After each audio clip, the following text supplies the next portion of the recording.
అధికార యంత్రాంగం ఎన్నికల్లో నిమగ్నమైనందున మరి కొంత సమయం ఇవ్వాలన్న రాష్ట్ర ప్రభుత్వ విజ్ఞప్తిని తోసిపుచ్చింది. ఎన్నికల కంటే పర్యావరణం ముఖ్యమని స్పష్టం చేసింది.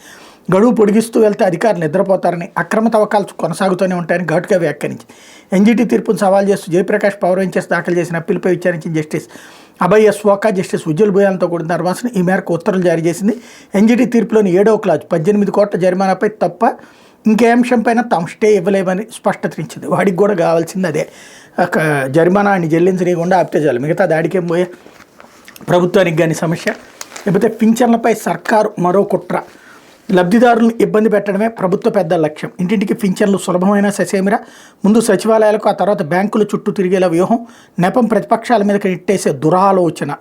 ఇంటింటికి పింఛన్ల పంపిణీకి ప్రభుత్వం ససేమిరా అంది. మండుటెండల్లో పింఛన్దారులను గ్రామ వార్డు సచివాలయాలకు బలవంతంగా రప్పించేలా గత నెలలో ఎత్తుగడ వేసింది. అయినా 2 రోజుల్లోనే పంపిణీ పూర్తవడంతో అనుకున్న లక్ష్యం నెరవేరక దాని పక్కన పెట్టింది. ఈసారి మరింత కష్టపడేలా వ్యూహాన్ని రచించింది. అందుకే మొదట ఏ బ్యాంకు ఖాతాకు ఆధార్ కార్డు అనుసంధానమైందో తెలుసుకునేందుకు సచివాలయానికి వెళ్ళి, ఆ తర్వాత సుదూరంలో ఉండే ఆ బ్యాంకుకు వెళ్ళి జనం ఇక్కట్ల పాలయ్యేలా నిర్ణయం తీసుకుంది. ఇది పింఛన్దారుల పట్ల వైకాపా ప్రభుత్వం అనుసరిస్తున్న కర్కశ వైఖరి. నోటికొచ్చినటువంటి ముద్దని లాగేసి, నేను కాదు లాగేసింది ఆడు అని పక్కనోడిని చూపెట్టినట్టు సినిమా డైలాగ్ ఏదో ఉంటుంది, అట్లాగుందనమాట.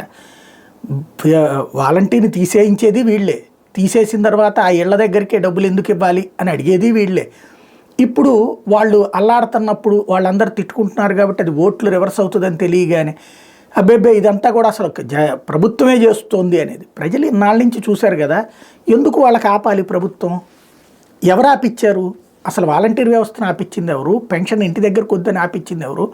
సచివాలయాల దగ్గర ఎందుకు తీసుకోకూడదని అన్నది ఎవరు? ఆ తర్వాత ఇప్పుడు బ్యాంకుల దగ్గరికి వెళ్ళేలా చేసింది ఎవరు? ఇంకోటి, ఇప్పుడు పరిపాలన ఎవరు చేస్తున్నారు? ఎన్నికల సంఘం. ప్రభుత్వానికి ఏంటి సంబంధం? ఎన్నికల సంఘం ఇచ్చిన ఆదేశాలు అమలు చేయడమే కదా. ఎలక్ట్రానిక్ సిస్టంలో అమలు చేయమని ఎన్నికల సంఘం ఇచ్చింది. ఎన్నికల సంఘం ఇప్పుడు ఎవరి చేతిలో ఉంది? పోని వీళ్ళ దృష్టిలో చెప్పుకున్నా కేంద్ర ప్రభుత్వం ఆధ్వర్యంలో అనుకుందాం, లేదా అసలు కేంద్ర ప్రభుత్వం ఆధ్వర్యం లేదు. ఇప్పుడు మరి అప్పుడు ఎన్నికల సంఘం అందవద్దు లేదు, కేంద్ర ప్రభుత్వం ఆధ్వర్యం